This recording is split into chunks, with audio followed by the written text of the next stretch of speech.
Bafethu, let me greet you in the wonderful name of our Lord Jesus Christ. It's a beautiful morning. God has given us another day on the 20th of May 2025. It's a Tuesday. So we would like to thank the God Almighty for trusting us again in this day, because God has a purpose. You have to put it in your mind that every time when you wake up in the morning, pray that God will show you what is it that He has waked you up for in that particular day. So for this day, I strongly believe that God has set this day up for you in order to complete a certain purpose that God has set for you for this day. So rejoice and be glad in this day. Without wasting of any time, guys, let us dive straight into the Word of God for today, because we are about the Word of God. We are not about what we can say. We are about what God has to say in your life, because God wants to transform your life.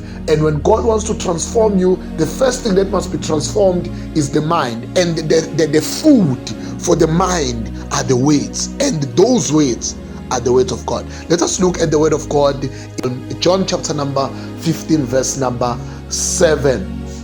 We are looking at the requirements of receiving from the Lord. Requirements of receiving from the Lord. The Word of God says, if you remain in me and my words remain in you, you shall ask whatever you want and it shall be given unto you.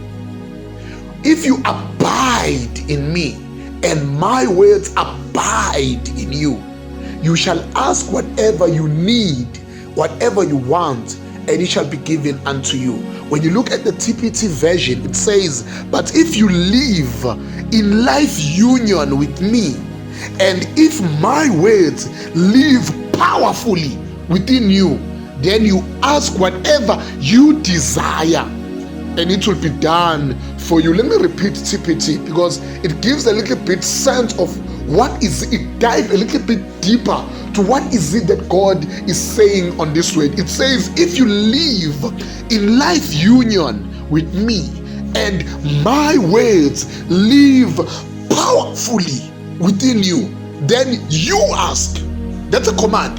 You ask whatever you desire and it will be done unto you. May the Lord bless His word in the wonderful name of our Lord Jesus Christ. So the Word of God says, if you live in me, in other words, if you allow God to be part of your life, if you allow God to be in you, if you think about God all the time, and not only that, and the only way you can think about God is through His word. So in other words, He says, when you live in me and my words, in other words, the only way you can live in God, the only way you can be acknowledged by God, the only way that God can look and attend your situation is through His word. He will attend the other people, but the first priority people are the people who understand that God is respect His word, and His word must live in you. When they say the word must live in you, it simply means that if you live according to the word,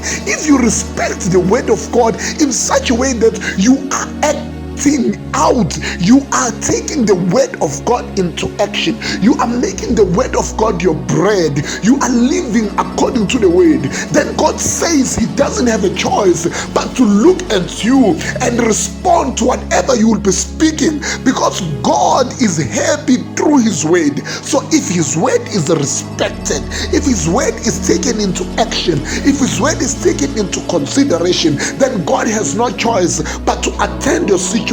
So today I just want to say to you, if you want God to attend you, you have no choice but to look at His word and put His word into practice, and the words of God must be in your heart, must be in your mind, must be in your mouth. Every time when you speak, God comes first. Every time when you say something, God comes first. Every time when you think about something, God comes first.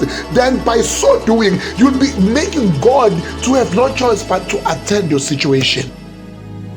The only way that you can receive from the Lord, the only way that God can give you something is through His word.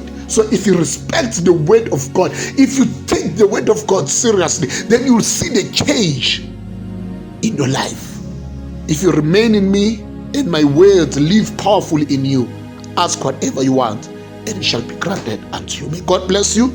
God be with you. God shine his face upon you and give you peace and wisdom to live even in this day. God bless you.